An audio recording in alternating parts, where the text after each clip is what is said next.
दरियाई झेलम कश्मीर के आबी ज़ख़ीरों में काफ़ी अहमियत का हामिल है। ये दरिया जनूबी कश्मीर के वेरीनाग चश्मे से निकलकर श्रीनगर के क़लब में बहता हुआ फिर शिमाली कश्मीर में वाक़े शहर आफाक झील वलुर में जा पहुंचता है। ये दरिया पूरी वादी को सैराब कराता है।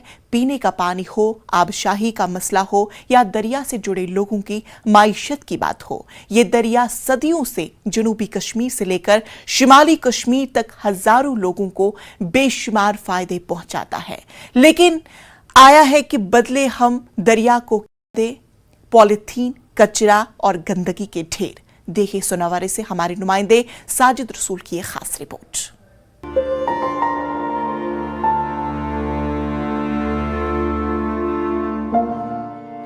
कश्मीर के मुख्तलिफ मज़ाफ़ात में वाक़े दर्जनों ऐसे देहात हैं जो दरिया के आसपास में आबाद हैं। दरियाई झेलम का पानी पहले यहाँ के मकामी लोग खाना पकाने, मुंह हाथ धोने के अलावा पीने के लिए इस्तेमाल करते थे। ये दरिया एक ज़माने में साफ और शफाफ पानी के अहम वसाइल में से तस्वुर किया जाता था, लेकिन अब इसकी हालत नागुफ्ताबह है। दरिया की हालत बद से बदतर होती जा रही है और इसकी कई वजूहात है। ऐसे सैकड़ों नासमझ लोग घरों से निकलने वाला सब कचरा, प्लास्टिक, पॉलिथीन और गंदगी इसी दरिया में फेंक देते हैं और इस तरह अपने हिस्से की शमा रोशन करने के बजाय अपनी आने वाली नस्लों का मुस्तकबिल ही तारीक बना रहे हैं। करने से पहले हमको ये भी सोचना चाहिए कि कोई बंदा इससे पानी पीता है, कोई इंसान इससे पानी पीता है। आप देखिए खुद ही कैसे इसको डंपिंग यार्ड बना दिया है। इस दरिया को जो भी गंदगी आती है सारी इसी में जाती है। कितना वास्ट है ये, इसका सीना कितना वास्ट है कि हर गंदगी को अपने अंदर छुपा लेता है। ये सोचना चाहिए, ये अवेयरनेस पैदा करनी चाहिए कि नहीं, ये एक नियामत है हमारे लिए। दरियाई झेलम के किनारों पर डाला जाने वाला कचरा धीरे धीरे इसमें शामिल होकर इस दरिया का कुदरती हुस्न तबाह कर रहा है। दरिया के किनारों पर आबाद शहर और देहातों का कचरा, गंदा पानी और फुजला दरियाई झेलम में दानिस्ता या गैर दानिस्ता तौर पर बहाया जा रहा है, जिससे न सिर्फ दरिया की खूबसूरती मुतासिर हो रही है बल्कि पानी आलूदा होकर मुज़र सेहत बन रहा है और इस तरह से मुहलिक बीमारियां फैलने का खतरा भी लाहक है।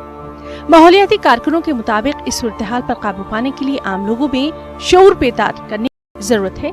इसके साथ साथ इंतजामिया को भी इस दरिया के तहफ़्फ़ुज़ के लिए संजीदा इक़दाम उठाने की जरूरत है। बहुत सारे ऑर्गेनाइजेशंस और वॉलंटियर्स इसमें काम कर चुके हैं कि इसमें रिमूविंग ऑफ जो रिवर बेड्स जो होते हैं या जो इसकी साइड में जो बैंक्स हैं इनकी जो सफाई की गई है, चाहे वो म्यूनसिपलिटी हो चाहे वो लोकल एरियाज़ में जो ऑर्गेनाइजेशंस वो अपने अपने काम अंजाम दे रहे हैं, लेकिन वो बहुत ज़्यादा कम है। क्योंकि अगर आप लेंगथ की बात करते हैं जो वेरीनाग से लेके बारामूला तक एंड होता है, बारामूला डिस्ट्रिक्ट तक एंड हो जाता है, ये एक बहुत बड़ा एक लेंगथी एरिया है। इसमें बहुत ज़्यादा लोगों की जो है इन्वॉल्वमेंट की जरूरत है और अवेयरनेस की भी जरूरत है। चीज का ख्याल रखें। सोनावारी के मुख्तलिफ इलाकों में दरिया झेलम पर आबाद मकामी लोग इस दरिया की हालत को देखकर पशेमा भी हैं, ताहम इसकी गंदगी में कुछ इंतजामिया तो कुछ अपने आप को भी कसूरवार मान ही रहे हैं। लेकिन बदकिस्मती की बात यह है कि लोग जितने मॉडर्न होते गए उतने जो उनके घरों में कचरा वगैरह जो निकलता था वो इस जो खुदा की नियामत हम इसे कहेंगे, इसको जो है ख़राब करने पे तुले हुए हैं। हर जगह पे जो है कूड़ा कचरा जो भी निकलता है घरों से वो यहाँ पे डाल देते हैं। ये हमारे लिए बदकिस्मती की बात है।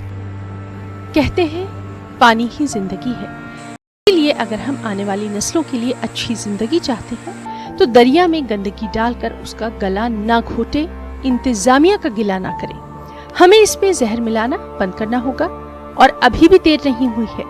इसका तहफ़्फ़ुज़ सबसे पहले करें, इसके पानी को आलूदा ना करें, इसे बचाएं, क्योंकि इसी के वजूद से हमारा अपना वजूद कायम है। नेटवर्क 18 के लिए साजिद रसूल की रिपोर्ट।